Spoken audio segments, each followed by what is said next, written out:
Уйгуры Монгольской империи. Юаньши. Хроники династии Юань. Том 124. Жизнеописание 11. Уйгур Мэнсусы, любимчик Чингисхана, советник Хубилая, стратег создания империи Юань.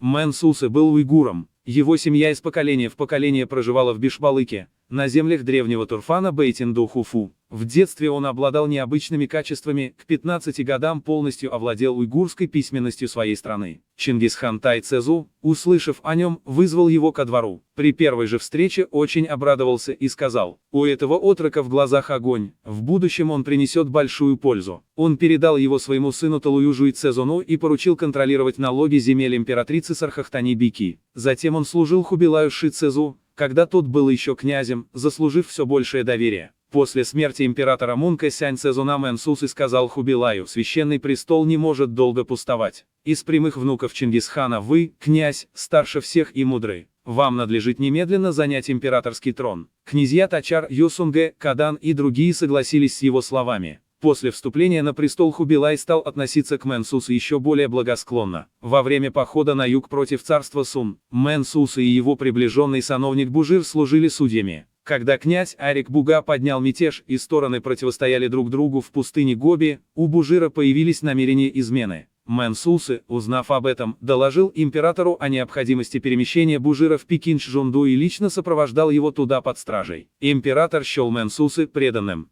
Неоднократно поручал ему набирать и призывать талантливых и выдающихся людей. Всех, кого Мэнсусы рекомендовал и продвигал, он выбирал предельно тщательно. Император издал указ назначить его канцлером Чинсяном вместе с Аньтуном, но Мэнсусы решительно отказался. Император сказал Аньтуну, канцлеру Баяню, императорскому цензору Юйлунаю: «Вот какой мудрец, Мэнсусы! Найти такого человека, даже среди его талантливого народа, действительно редкость». Мэнсусы был человеком твердым, строгим, осмотрительным и верным. Рано став советником императора, он был мастером политики. Его стратегию и советы императору многие хотели узнать, но мир так и не смог услышать. Скончался в 4-й год эры Чжи Юань, 1267 год, в возрасте 62 лет. Император особенно глубоко скорбел и оплакивал его. Пожаловал особый посмертный титул Миньхуи, проворный и благонамеренный. При дворе у Цезуна Хайсани ему были посмертно пожалованы титулы: заслуженный сановник, проявивший преданность; единый в добродетели, помогающий в управлении;